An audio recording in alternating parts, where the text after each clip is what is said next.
because we are using the ID of some other club, so it's better to record it on computer.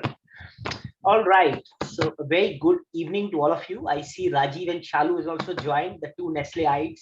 So we have majority guys here, Rajiv and Shalu and me, the three Nestleites. Yes. All right, so we begin the discussion about this lovely book.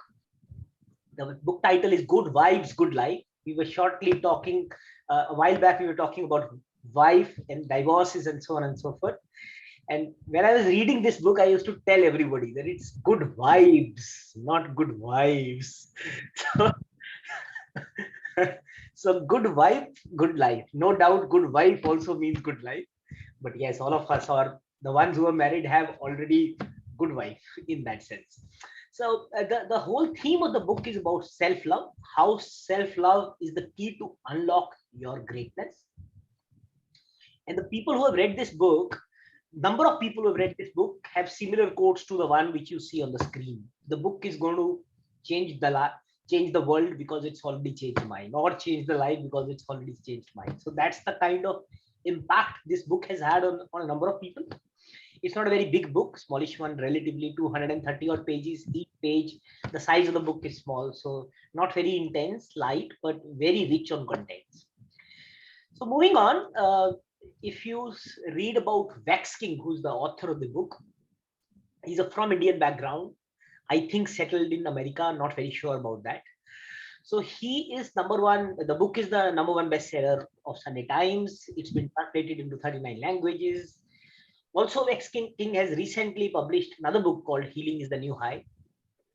He happens to be a mind coach who is known for sharing his insights into Instagram and into such social media platform a lot. His father died when he was just 6 months old, and his mother raised him as a single mother, as well as his siblings. Now, in traditional Indian household, now the way he was brought up, the kind of background which he was brought up into were very, very challenging, and he applied the insights which he's published in the book to transform first his life and later build on his coaching business. Now, a lot of people, when he was starting, a lot of people used to come to him for advice, and they inspired him to publish this book. And that's the little bit of history about the book. In summary, the book talks about the theme of practicing self-care, self-love, overcoming toxic energy, prioritizing our own well-being, cultivating positive lifestyle, changing our beliefs, manifesting our goals, overcoming the fears, flowing with the universe, and finding our higher purpose. So these are the themes which we'll be talking about today. I take a pause and request everybody to turn on their videos. Neetal, Vishal, Rajiv, Shalu. So it kind of proves to all of us that you are not sleeping. But time is right now closer to 9:45, and a person like me would have been in his bed or her bed by now, half asleep if not full. But yes, we are here to discuss this amazing book and transform our life as we go along. And I see Shalu is also turned on her camera. All right, so we have everybody on the camera except for her, who's only helping us today to get this meeting going on, which I can understand. So it's a perfect guide for those who are seeking a way out of darkness. And I think in all of our lives, less or more, we have that darkness, and we are looking for a way out, and we are looking for ways how we can transform ourselves. So we move on to the pieces of the book. So what you see as 9 pointers are not 9 chapters. Okay, across the book you see a number of insights. So what I have done, I've summarized that what are the key 9 things which are my takeaways. And of course, if you read it, yours may be similar or maybe somewhat different. And today what we'll do, the 4 or 5 speakers will try to share with you their insights on these themes or something else, right? And these insights, what they are, where they come from, and how we are applying it in our life, I think that makes the discussion rich. And today we will try to do that. So first and foremost is about self-love. Self-love. Now, I think all of you would have heard about it. Self-love. We say like ourselves. Let's love ourselves. Let's look at ourselves positively. And there's so much being said around it, because what I think all of us have realized that we beat ourselves a little too much than we should, right? Now here, one of the different take what you see in this book about self-love, that it says that self-love is the act of balancing between accepting yourself, and let me use the pointer as I speak. Self-love is the act of balancing between accepting yourself as you are while knowing you deserve better and then working towards it. And I think the second piece is what makes it complete. Very frequently, this whole tussle which has been happening inside me, that the moment I go for self-love, I say I am good, but then I perhaps stop working towards betterment. And the moment I'm working towards betterment is when I'm beating myself too much. This is not good, that is not good, this is not what I like, that's not what I like. And I think this is the first time I have read the two things together, where it talks about accepting what you are, but at the same time knowing and working towards your betterment. I think this combination I really love. And if you see the girl walking on the trapeze, it talks about that balance, that you have to be both sides. You cannot be just liking yourself, doing everything, perhaps really then not working on your potential and not realizing your potential. So I think this is the part which I really like. Now, I would like to ask yourself, all of you, a question. What are the things you love? And I like you to unmute and tell me, what are the things you love? Like Toastmaster Ashish, what I like about myself is that I like to connect with people, and whenever I talk to people, I learn various perspectives from them.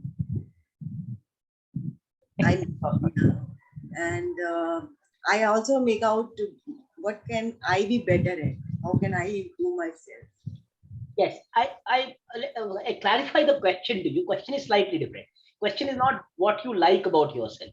Yes, that's a very good answer, by the way.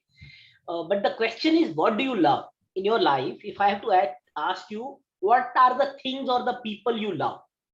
What are the top three comes to your mind, or top two comes to your mind, or top one comes to your mind? What do you love? Family. Family. Okay. Yeah. Anyone And else?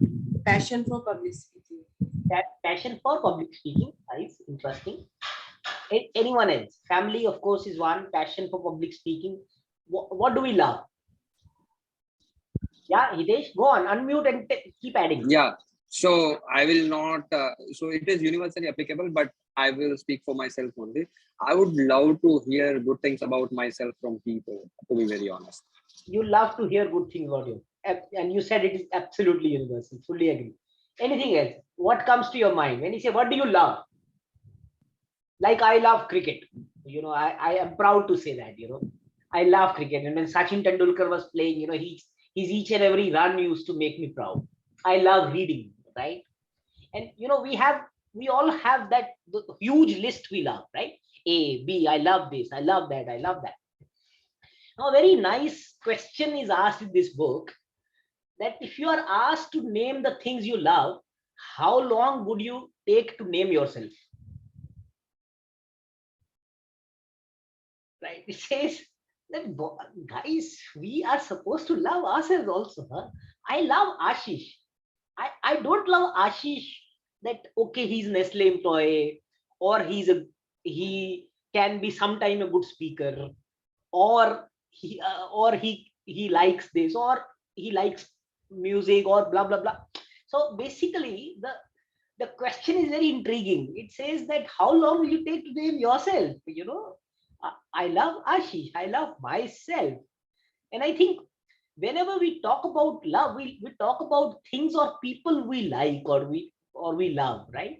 Or the aspects in ourselves we love or like, not the personality, not the whole self, right? That I love myself, and I love both good and bad things about myself. And a lot of time we say about our life partners and so on and so forth, that we love them, right? And the question is very profound, and in my view, next time definitely anybody asks me, I definitely will look at this aspect closely and try to say, of course, I love myself. There are a lot of good things about myself and I love it. Even the good and bad, both. We take both of them together. We cannot isolate one and talk about the one, not the other. And that's what the theme of self-love this book brings about. And I find this take very unique. And I've read a lot of self-help books, but this particular take, I find it very, very unique. The real glow comes up from loving yourself. When you begin to honor your vibration, you become magnetic to good things. When we love the way we are, the whole we, and of course we stay away from self-harm, and there are enough people willing to pull us down, and it's the one of us basically who have to take care of ourselves. So I think this take on self-love, accepting yourself, working for the betterment, is something that I really love. And perhaps it has taught me to tell that, at least myself, to tell myself I love myself. I may not tell, I may not, people will be probably thinking I've gone mad if I keep telling them that I love myself, right? Recently, one of the person married herself. So here I'm not talking about that kind of a love, but yes, we do love ourselves. Piece number two, which is another very interesting thing, and I see a number of people perhaps going wrong on that. One of my colleague underwent a training program about handling the emotions, and there was a piece talked about on the positive emotion, think positively, and he was wondering, when my mind is going all negative, how can I think positive? And I think this is one thing which I find in number of other books as well, and this is something very, very interesting. And this book also talks about that: study your emotion, do not ignore your emotion. And the quote it uses that emotions, keep ignoring the negative emotion is like keeping poison inside our body. So let's say if we say we eat poison and we say we ignore it, will it help? No. If we have eaten poison, it will kill our life unless we get it treated and we flush it out of our system. So it says that when you have a negative emotions, you have to flush it out of your system. How? You have to identify them, you have to challenge them, ask yourself why you are thinking negatively about it, understand them, replace it with a positive thought, and visualize yourself handling it better in the future. If the same thing is repeated to you, how do you handle it more positively in the future? Say your boss has challenged you badly. Let's say, just as an example, your boss has challenged you very badly, and in your mind, you thought that it is a personal challenge, and perhaps he or she is not liking me, or you felt all the negative thoughts about you. Now, the real intent of boss challenging you, maybe his or her method could have been wrong, but the real intent is for your improvement, your development, or real intent is positive. If we can replace that thinking, the same thing happening to us again in any similar circumstance will not negatively impact us. Easier said than done, I must acknowledge, but I think this is another very nice and inspiring thought, that by replacing the negative emotion with a positive understanding is something which we can work upon and we can improve. And another thing it says is that everything happens for a reason, and we should try and understand that reason, and work towards accepting it and moving forward with it. So I thought this another piece was very inspiring and something which I personally would like to work upon and would like to take it forward. With this, now I'll hand over to our next speaker, and I'll request Hitesh to talk about point number 3 and 4. Over to you, Hitesh.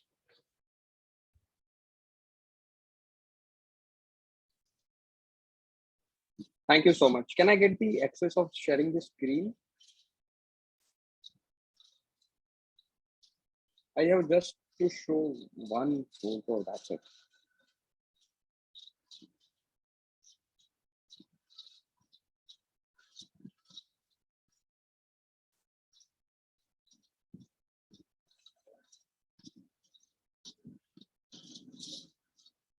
Hello.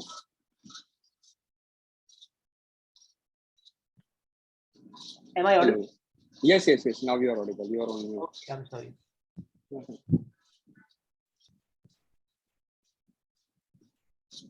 Yeah. Yes. Thank you so much. Yeah. Thank, thank you so much. Thank you. Thank you. Thank you. Yeah. People, if you are not sleeping, please look at this slide and look at this photo. Have you seen this photo anywhere so far? Yes, no, no. Okay, let me describe this photo. He is a beggar, probably from China, and he was featured for his confidence. Huh. Now I'm sharing the screen so that I can see you all on the screen. Huh.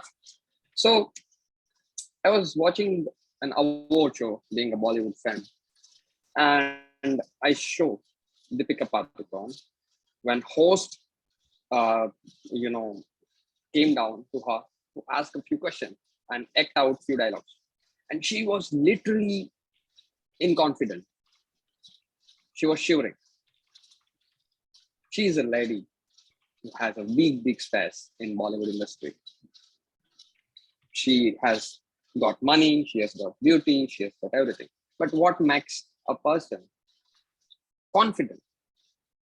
On one side, we have a beggar who does not have probably enough clothes, food, basic necessity. And you looked at him, right? He was no uh, lesser than a hero. People, uh, I would like to share a couple of points from my life related to the pinpoints that is the area of uh, coverage today from the book, and that is about comedy industry. So what happens is in comedy industry, people, some people go and tell joke, and there are other people who will go and listen to that joke and laugh. But construction of a joke is what we need to understand when we talk about confidence. So whenever a new person enters the industry, he or she needs to learn how to write a joke. And the first advice is to write a self-deprecating humor. You all know what a self-deprecating humor is? We insult ourselves. So that we don't know, right? What are the limitations of people, society, principles, location, geography, this, that. So we joke about ourselves and people won't be offended. And when you write your first joke in self-deprecating humor, the first lesson, the first step that you do is you write down your imperfection. For example, I'm dark skinned, I'm fat, I'm conjuice, I'm from a rich family, I'm from a privileged family, or I cannot see properly in the night. Whatever physical or appearance wise imperfection that you list it down and then you write joke around it. You must be wondering why I'm telling you this.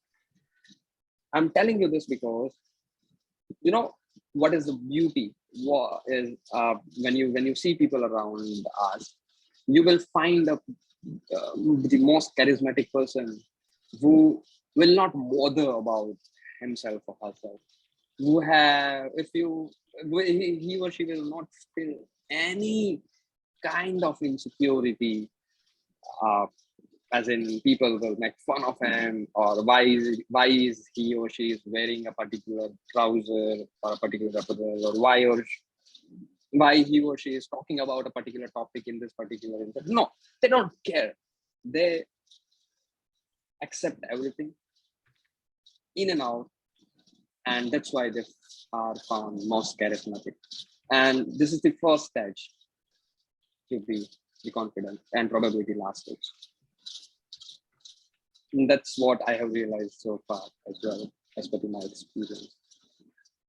Um, Talking about author. So what makes a person write a book? Either he is a very good writer, smart writer, and wants to make a lot of money, or that can be secondary and a person has really faced some situations in life, and eventually he or she might have came out of a situation, and then he or she wants to spread the word about it so that people will find it beneficial for themselves as well. So is Toastmaster. Toastmaster Ashish T. Next king was a little child, 6 months, third child in the family. His mother was Gujarati, his father was living in East Africa, Uganda, and he died at the early age. And her mother eventually was running a business, the family business, which got bankrupt, and they need to move from the country because they could not survive. They went to England. There she opened a shop with the help of a relative, and that's where this guy actually raised. Now, this black guy in the white country in England, obviously racism, right? So he faced a lot of racism. He felt rejections, and coming from a poor family, what choice does he have? But he is not that older, and internet was there. He started reading articles about mental health. He was reading about mindset, behavior, self-improvement, and he started writing about it, eventually making content. He now has got 1.2 million followers on Instagram, which is a huge number, and surviving, writing 2 books so far. So that's how it evolved, and he writes this book, which has got wonderful concepts. So again, relating to the self-love is what I would say is embrace everything, whatever perfection you have, imperfections you have. 2 takeaways that I want to leave you with. One is, not all the battles are worth fighting in life. As a child, we always be angry, when people, our childhood friends, calls by different names, right? My name is Hitesh, my father's name is Magan Lal. So my classmates used to call me, hey Magan. I'm like, no, that's my father, not me. Buddy, call me. I used to get upset about it. But now when I say it, okay, that's fine. Nothing wrong about it, right? As we grew older, in office, boss, colleagues, someone steals our idea, not getting, we might not get incentives or might not be treated fairly. Whatever the small conversation that happens hurts our ego, and we take it personally because we intellectual. If we will not fight, then who will fight for us, right? We have to stand for ourselves. But that's when we need to realize that not all battles are worth fighting. You have to prioritize your goal. You have to look straight and not sacrifice. And you have to focus on your priority. And talking about priority, this box talks about making happiness your priority. And that's when I would say this famous quote that in an argument with anybody, you can either win the argument or you can be happy. Right. So my philosophy has been from this statement is, unless and until there will be some substantial financial loss, I would choose to be happy. With that thought, I will hand over the stage back to the amazing Toastmaster Ashish. Thank you so much for that lovely explanation. And I try to share my screen. Give me a second. There seems to be some hassle. No, I'm there. Excellent. So this take is very, very interesting. And the theme of the book, good vibe. About good vibe, the message from Mexican is that the higher state of vibration, the happiness which he spoke about, create that kind of positivity and sends those high vibes back to you. The feeling which we project are returned back to us on a like to like basis. If we will be happy, the world will project that happiness back to us. So putting our happiness on the front and prioritizing the way Hitesh explained is something very, very interesting. And I think all of us perhaps can do. Now we move on to our next speaker, which happens to be Nikal. And Nikal will be talking about gratitude and accepting yourself. Over to you, Nikal. Thanks, Ashish. So, yes. So, as I mentioned to Ashish, I did not read the book. but I'll try to tell about the perception I have about these two statements and how I try to implement this in my life. So the first one is express gratitude. The more blessings you count, the more blessings you'll have to count. So regarding this, we are living in such a type of environment where we should be feel blessed that we are living in India. If we take the current scenario where one side there's a war going on in the world, where there is a high rise in poverty and there is a high rise in inflation, and we are living in such a place where we are still comfortable doing what we are doing. So that's the highest blessing that we need to count, that we are in India right now. And then the blessings we count more. So there's an example. I was listening to some YouTubers. So they say that if you think what is going around will come back to you, you will give the best blessings to yourself. So for example, if you know that you're giving someone a Diwali gift and it is coming back to you after 1 or 2 months, or by going around 4 people. So what is the best gift you can give? So you will try to give when you know that it is definitely coming back to you. You will definitely give the best one. So likewise, we should keep counting our Just blessings. So I just know want I to should. add in between, the best Yeah. gift usually doesn't come back. Now, suppose it is a chance that you will get the gift back to you. You will knowingly or unknowingly. Or say there are Uh, people who write down what are the gifts you will give this year. They'll try to reciprocate in the same way next year. If I like I know my some of my friends, they'll try to see what is the amount someone has spent on it. So then when they have a chance to give back, they'll try to match the amount. So likewise, we should. So I know Ashish, he does this every day. He writes a gratitude book every day. He writes on 10 items list down every day. Like he writes on a simple thing, like he got hot food to eat, or he got dal makhni to eat. So that's a blessing that he keeps counting. And the more he counts, I have seen that he more and more food he's enjoying being on the same weight. So yes, so yeah, we can learn that to Last count the part is simple. incorrect, people. Huh? The last part is incorrect. No, it's totally correct. So yes, so we should count our blessings. So it's written in our religious text also. As soon as you get up in the morning, you should thank the Mother Earth that you're still alive. Thank the God that you're taking a breath, because never know who has the last breath on which day. And thank the farmers for providing the food. Thank our parents, thank our siblings for being with us in our hard and good time. And we will definitely have good blessings in our life. And also there's a saying like whatever you give will definitely come back to you. The karma rotates. So that's works best for you.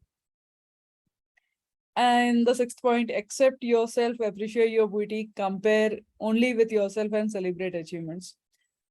So here we keep complaining about ourselves to ourselves more than anyone else does in this world. So I can start complaining about myself a lot, like I increased weight, or I don't look good, or my hairs are going gray. So we have lot to complain, and that when we keep complaining, it keeps growing. So it's like these days people are not interested to give party, people are not interested to celebrate the achievements. So if we do that, we will be trying, we can appreciate ourselves more. We can appreciate ourselves not for the sake of appreciating or not for making someone happy, but being confident to ourselves that whatever we are good, we are God gifted, and we are far better than hundreds of people or millions of people on this planet. That we have proper body with no disability. That's the real appreciation that we should be doing, and we should be thanking for it, and celebrate the little achievements that we have in our life. Let it be with a cup of coffee, or let it be for going for a drive, or anything else. Yep. Hope Ashish I did justice with those 2 points. Thank you, Nikhil, for that wonderful take. And building on a couple of points, and what Vishal mentioned, that the best gift which you give does not come back. And the most important and interesting part here is, Vishal, that perhaps the currency in which it comes back may not be same, right? It may not be that the same gift actually come back to you, but the currency in which it come back to you may be very, very different. And True. that's the essence of the message. And yes, Diwali gift best one never come back. That I fully agree with you. But the Agree. best one which you give out, and there are small things. And uh, for instance, and I don't know, one of the thing which some of the books which I read and I've applied it, that how often do we write a letter of gratitude to our parents, to our spouse, to our loved ones? We perhaps don't. It doesn't occur to us, right? Unless, of course, we read somewhere or we do something like this, it doesn't occur to us. So the essence is to convey and to send out that positive vibe. It definitely come back to you in many, many ways. So I think that is wonderful. And one more thing, which I think here, one thing it talks about, that let's not be bound in the social quagmire which we often get caught in. Let's not be this. For instance, this whole culture which is built in now, that friends keep asking party kab de raha hai, party kab de raha hai, party kab de raha hai, and the person keep evading them. No, no, no, what's big deal? What have I done? Anyway, it's one promotion only. uh, Once we get anything, it becomes okay, it's normal. Till the time we don't get, we keep craving of it, and once we get it, it becomes, wow, yeah, it happened, so be it now. So that whole piece of celebration is something, I think, which I have not met even a single person who on his own says, hey, I'm giving a party today. Right? And I think that's something very interesting. It's our celebration. No? Why should we have 20 people asking us party kab dera, and we keep pushing them away? Instead, the person should be on his own celebrating that event. And I think it's very interesting. And I personally would definitely like to give more and more parties. And all of you are around me, so let's talk. We'll definitely have many parties, because I think that's what we deserve to ourselves, not to anybody else, but to ourselves. Definitely. Interesting. So we are going to have a party very soon, and now we hand over the dais to Vishal to share with us his take on point number 7. Yeah, thank you, Toastmaster Ashish. I hope I am audible, clear Loud and enough. clear. Yeah, loud and clear, Vishal. Okay, so let me start with a question. Have you ever been told by someone whom you admire that you cannot do this? Let's hold on to that thought, and you'll get to know the answer in some time. So that's what we are going to talk about. Our next quote, that is, whatever your mind can conceive and believe, it can achieve. It's a famous quote said by Napoleon Hill. So what he says is to focus on positive thinking. As the next quote also say, like everyone keeps on saying, think positive, always you should think positive. But can we always think positive? Like my question is, no, not always, right? We can't always think positive. We will have negative thoughts also in mind. But can we stop negative thoughts coming to our mind? We cannot stop that. So from one of my experiences, like I would share, like when I was searching for a job, so due to lack of experience, I was not getting selected in any of the interviews I was giving. So after few rejections, I felt like giving up and thinking that I might not get an interview like anytime. And I was overthinking like I am this, I am that, which was not true at that point of time. So all these negative things started coming to you when you face failure in life, right? And that's obvious. Like when you face failure, negative thoughts are bound to come. You can't stop them. So idea is not to get rid of those negative thoughts, but to how we should change our response to those negative thoughts. So that's what Napoleon Hill has suggested. like how we can build the positive thoughts by building our belief systems. There's a law of vibration which tells us that when we believe in negative things started happening. And it holds true for the positive thinking also. So if we think positive, we will start facing positive experiences in life. There is a secret book. There's a book called The Secret. Like I don't know if anyone has read it. I believe most of the people have read it. So in that also, like the author talks about the manifestations. So what you manifest will come into reality, will turn into a reality, and you have to just believe in it. You have to just start believe that you have achieved it, and maybe you've not achieved at that point of time, but it will slowly, you will walk toward, like you will be walking in that direction to achieve that particular goal or desire. So how we should build our belief system? We, as we know, we have conscious mind and subconscious mind, right? So it is a subconscious mind that is responsible for building our belief system. So the conscious mind is the doing the thinking part, and subconscious mind is doing the absorbing part. So you can think of the conscious, like the author has told in his book, that you can consider the conscious mind as the gardener and the subconscious mind as the deep fertile soil. So in that soil, it is your responsibility what kind of seed you want to sow, whether you want to sow the positive seed or the negative seed. And who decides what you want to sow? It's the conscious mind who plays the role of a gardener. So the conscious mind will decide what you want to sow in your subconscious mind. All right. But is it so easy to change our subconscious mind overnight? It's not easy. It will take some time. But author has also suggested few steps where if we follow these three simple steps, we can uh, we will be able to change our beliefs. So coming back to the question which I guess left you on, where if someone has told you, like whom you admire, that you cannot do it, it is because that person has put a limitation in your mind, because you look up to that person as an inspiration, and if some validation come from that person, you automatically started thinking that maybe you're not up to that potential, you maybe you can't achieve that. So it's very important for the role of admire, like of a mentor or a inspire, what you say, as a role model.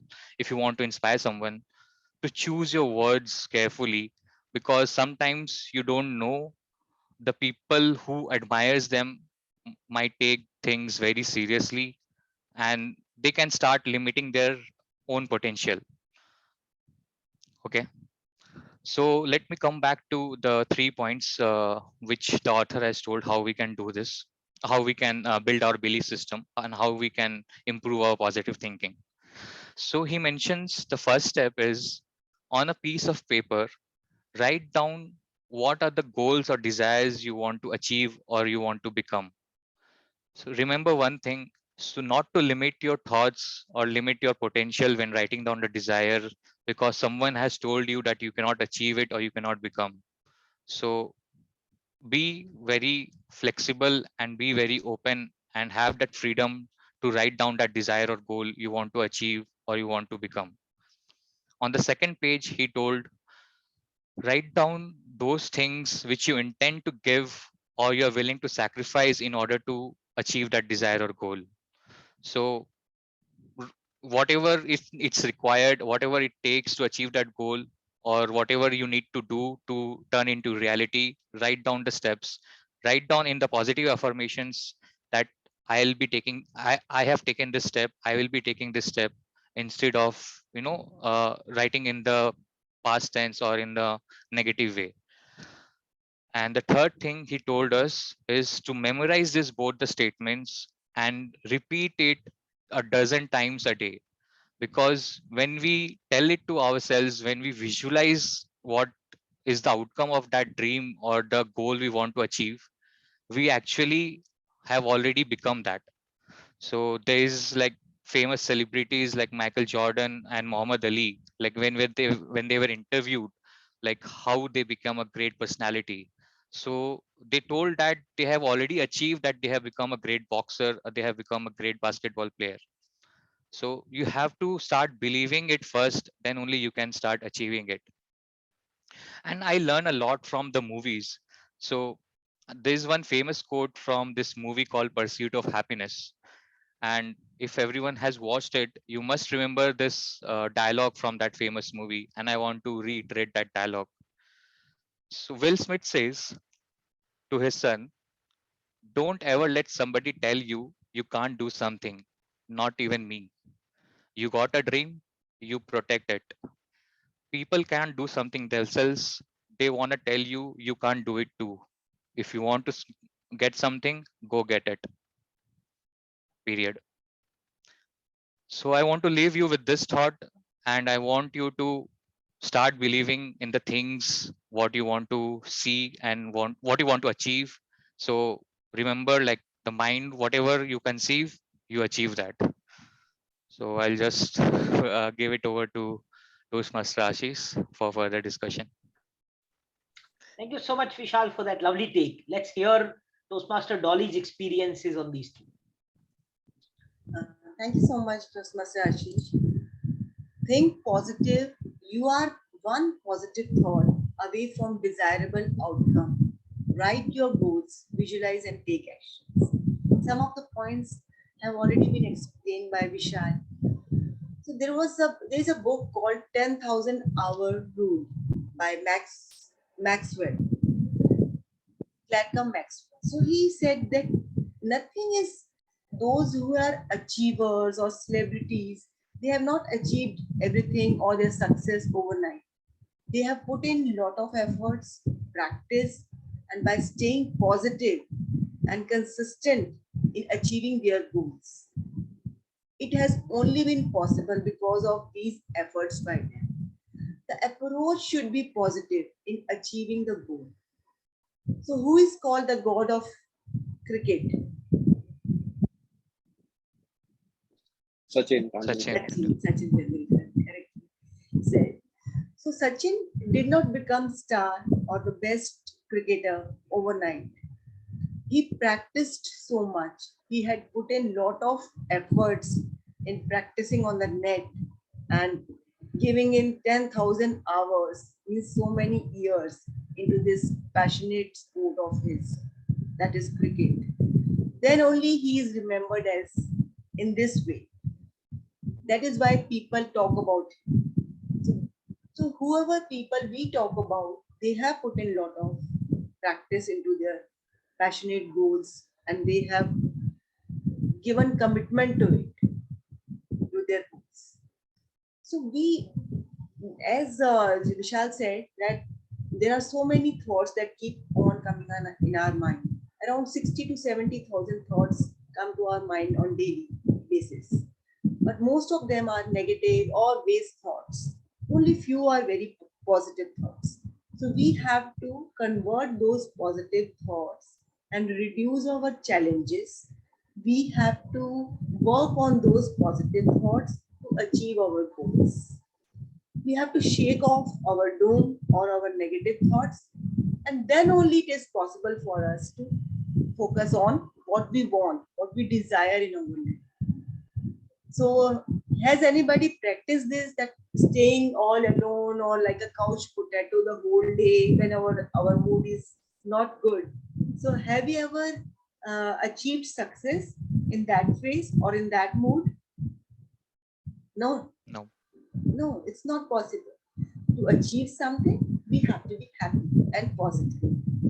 So, in my life also, when I joined Toastmasters, it is not an easy thing for a lady to go on. Like I was going to Mumbai Toastmasters on Sundays at 9:30. I would go from home 2 years back and would come back at around 1:30, 1:45. So taking out 4 hours on a Sunday morning when my family needs me, because I'm working woman, so Monday to Friday I was busy. But on Saturdays I was there at home. On Sundays, so it was not difficult. It was difficult for me uh, and my family to accept that for 4 hours I am away, because they would be waiting for me during at around 1:30 for lunch. Where's my mom? Or he would ask, my husband would ask, where's my wife? I'm home lunch. We would have it together. But it was not easy. But I kept, and because it was my passion to to learn public speaking, to shed my fear. So I kept going. I was consistent in it, and it paid me off very well. I'm in a camaraderie of such progressive minds. So it's just one thought. I met various challenges, but I crossed them, and I'm now they are very well versed with this fact that I have to attend Toastmasters meeting for 2-3 hours. So they are accepting it, and it is helping me in my group.